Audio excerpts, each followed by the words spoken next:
stop what you are doing. Look at your portfolio.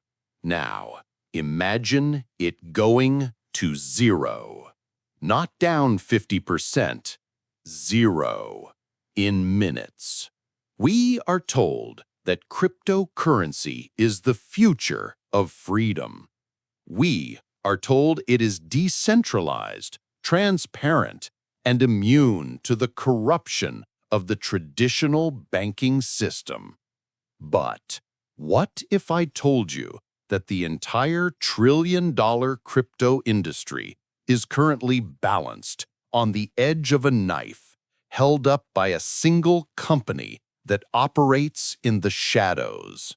What if the most powerful bank in the world isn't the Federal Reserve, and it isn't JP Morgan? What if it is a company run by a handful of people with no headquarters, no audit, and a button that can print billions of dollars out of thin air? I am talking about Tether, USDT, the so-called stablecoin. They claim every digital dollar is backed by a real dollar. But history tells us that whenever someone says, "Trust me in finance," you should run for the hills. Right now, you are feeling the pinch. Inflation is eating your paycheck. Rent is skyrocketing. You turn to crypto to escape the system, to find a hedge against the dying dollar. But here is the terrifying truth. The tool you are using to escape the system might actually be the trap. If Tether is a fraud, it makes Enron look like a lemonade stand. If it collapses, it is not just a bad day for crypto. It is the evaporation of liquidity for the entire digital asset class. It is the financial pain point to end all pain points. We are going to open the black box. We are going to look at the unfiltered truth that the mainstream media is too scared to touch. Before we descend into this rabbit hole, I need to know who is with me. Where are you watching from? Drop your country in the comments right now. Let us see how global this movement is. And if you want the financial truth that they do not teach you in school, smash that subscribe button. Let us get into it. To understand the ticking time bomb that is Tether, we have to go back in time. We have to look at the history of fake money. In the mid-1800s, the United States had what was called the Wildcat Banking era. Banks did not have to answer to a central authority. Any bank could print its own currency notes, supposedly backed by gold or silver in their vaults. A bank would set up shop in a remote area, somewhere where the wildcats roamed, making it nearly impossible for customers to actually show up and redeem their notes for gold. Because nobody checked the vaults, these banks printed way more notes than they had gold. They created an illusion of wealth. When people finally panicked and tried to cash out, the doors were locked. The gold was gone. The paper in their hands was worthless. Sound familiar? Let us fast forward to 2008, the global financial crisis. The world almost ended because of something called money market funds. These were supposed to be safe, good as cash, they said. They took your dollars and invested them in safe assets to give you a tiny return. One of the biggest, the Reserve Primary Fund, had billions in assets, but they were secretly exposed to toxic debt from Lehman Brothers. When Lehman collapsed, the Reserve Primary Fund broke the buck. Their value dropped below $1. Panic ensued. A $3.7 trillion industry froze overnight. The government had to step in and guarantee everything to stop civilization from collapsing. Sound familiar? Now, look at Tether today. Tether is essentially a wildcat bank operating in the digital age. They issue a digital note, USDT, and promise it is backed one-to-one by reserves. But for years, they refused to say what those reserves were. They are headquartered in the British Virgin Islands, a modern-day Wildcat location where regulators cannot easily reach them. Just like the banks of the 1800s, they make redemption difficult. Try redeeming your USDT for actual US dollars right now. Unless you are a whale with millions of dollars, you cannot. You are forced to trade it for Bitcoin or another coin on an exchange. You are trapped in their ecosystem. And just like the money market funds of 2008, Tether acts like a bank but does not follow banking regulations. They hold billions of dollars of assets, but they do not have FDIC insurance. They do not have capital requirements. They operate in the shadows. In 2021, Tether finally released a breakdown of their reserves. It turned out that a massive chunk was in commercial paper, short-term corporate debt. At the time, the Chinese real estate market was imploding.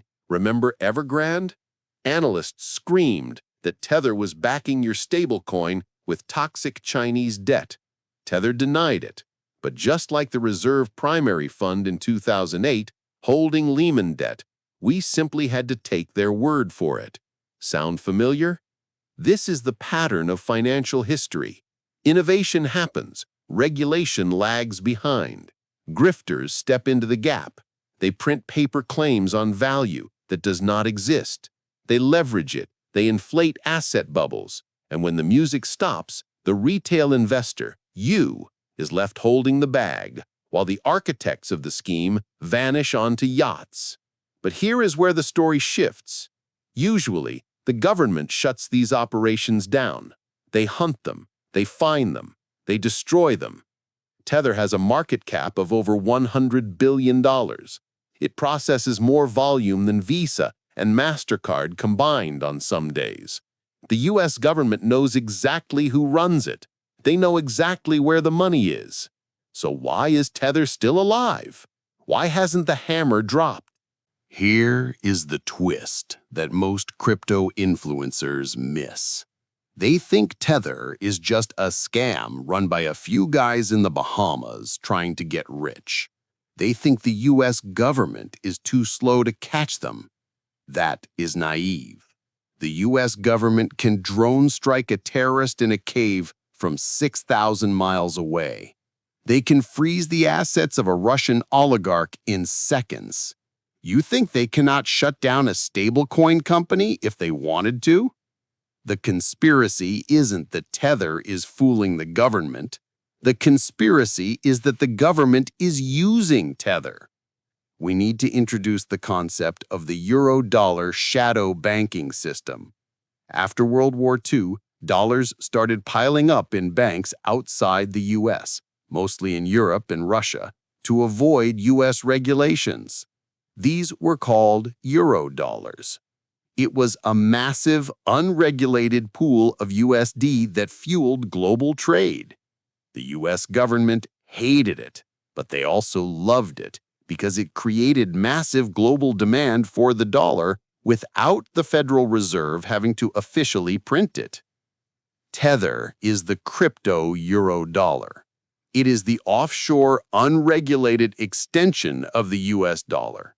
But there is a specific mechanism, a specific receipt that proves Tether might be the only thing keeping the US financial system glued together right now. It involves a decision made deep inside the US Treasury to tolerate this black box for one specific, terrifying reason. It is not about Bitcoin. It is not about Ethereum. It is about the survival of the US dollar itself. The receipt is wilder than you think.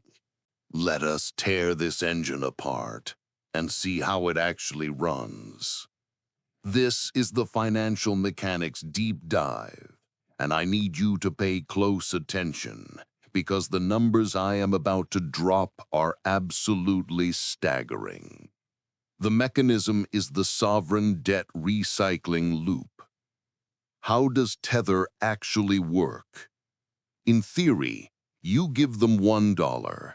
They put it in a vault and they give you 1 USDT. Simple, right?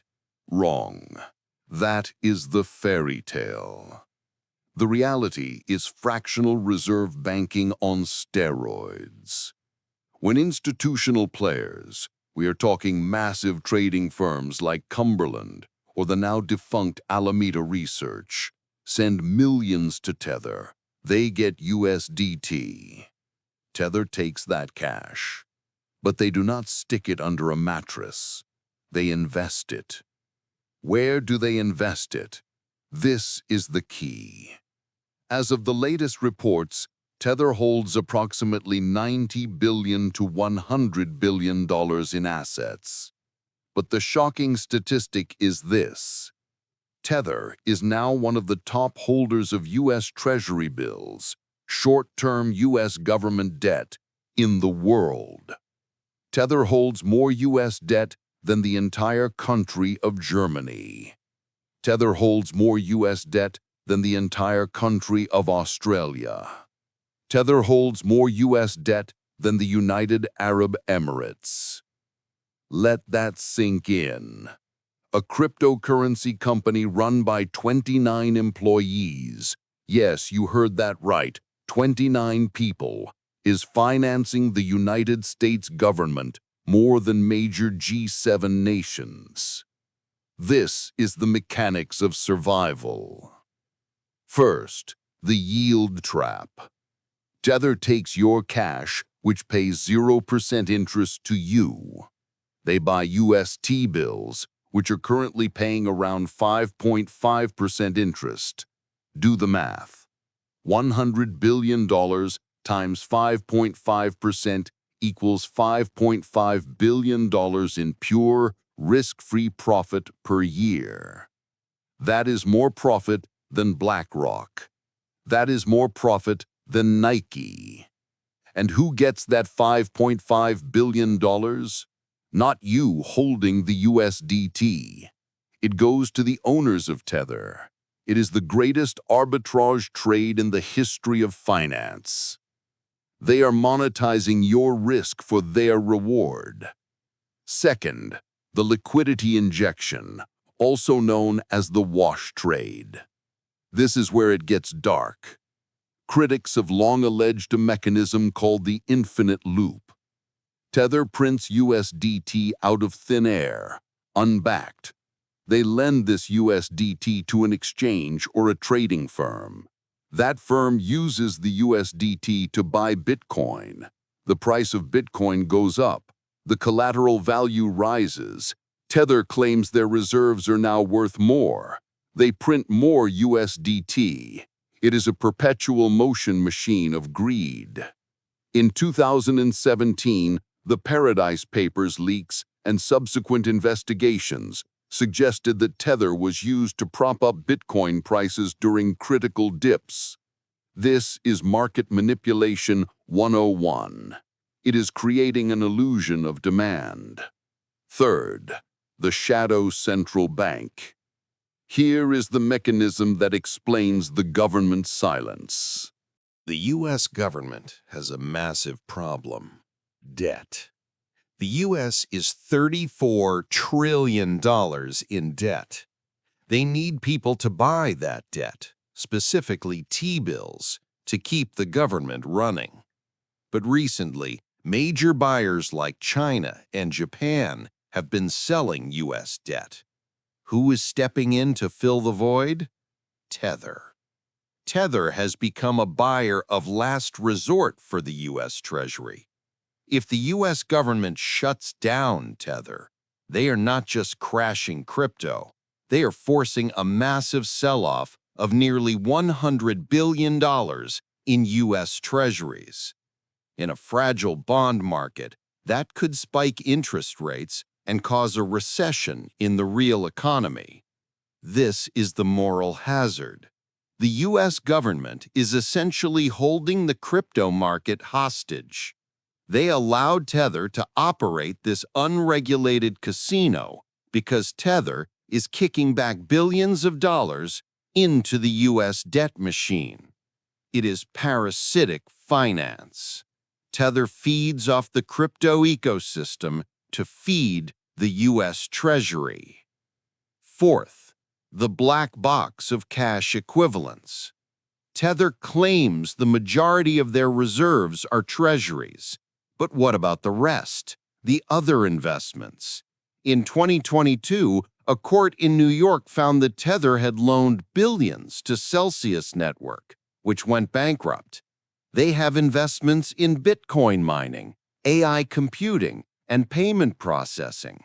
These are illiquid assets. If everyone tries to cash out their USDT tomorrow, a classic bank run, Tether cannot sell a Bitcoin mine in El Salvador instantly to pay you back. They might have $100 billion in assets on paper, but do they have $100 billion in liquidity? History tells us the answer is almost always no. Fifth, the depeg risks. We saw it with Terra Luna. We saw it with USDC during the Silicon Valley Bank collapse. Stablecoins are only stable until they are not. Tether has depegged before. In 2017, it dropped to 91 cents. In 2022, it wobbled to 95 cents on some exchanges. The difference now is the scale. A 5% drop on a $100 billion asset is a $5 billion loss. That wipes out leverage across the entire crypto board. If Tether breaks the buck, it triggers automatic liquidation algorithms on Binance, Bybit, Coinbase, and Kraken. Bitcoin would plummet to $10,000 or lower in hours. DeFi protocols would implode. It would be an engineered collapse of the entire asset class. This system is built on borrowed time. It relies on the assumption that the U.S. government will protect its new favorite customer. But what happens when the U.S. government does not need Tether anymore? What happens when the U.S. government launches its own digital dollar? This brings us to the final uncomfortable truth. The modern financial system is faster, more interconnected, and more fragile than at any point in history. The collapse of FTX was a warning shot. But Tether? Tether is the nuclear option. We are living in a state of denial. We tell ourselves that Tether is too big to fail. We tell ourselves they survived the bear market, so they must be safe. That is exactly what people said about Lehman Brothers in 2007. That is what they said about Enron. Here is the endgame. The U.S. government is currently building the infrastructure for a central bank digital currency, or CBDC, a digital dollar that is programmable, traceable, and fully controlled by the Fed. Once that system is ready, they will not need Tether to soak up their debt. They will not need an offshore, unregulated middleman skimming $5 billion a year in interest. They will crush Tether. And when they do, they will blame crypto for being unsafe. They will point to the smoking crater where your portfolio used to be and say, "We told you so." This is why you need our safe, government-controlled digital money. Tether is not the future of finance. It is a bridge, and bridges are designed to be burned once the army has crossed them. You are trusting an institution built on secrets, operating in a black box, serving masters that do not care about your financial sovereignty. Are we wiser now? Or are we just walking the same path as 2008, only this time wearing better suits and using digital wallets? If this video opened your eyes, Do not keep it to yourself. Share it. Warn your friends. Diversify your risk. And if you want to stay one step ahead of the collapse, verify your subscription right now. I will see you on the other side.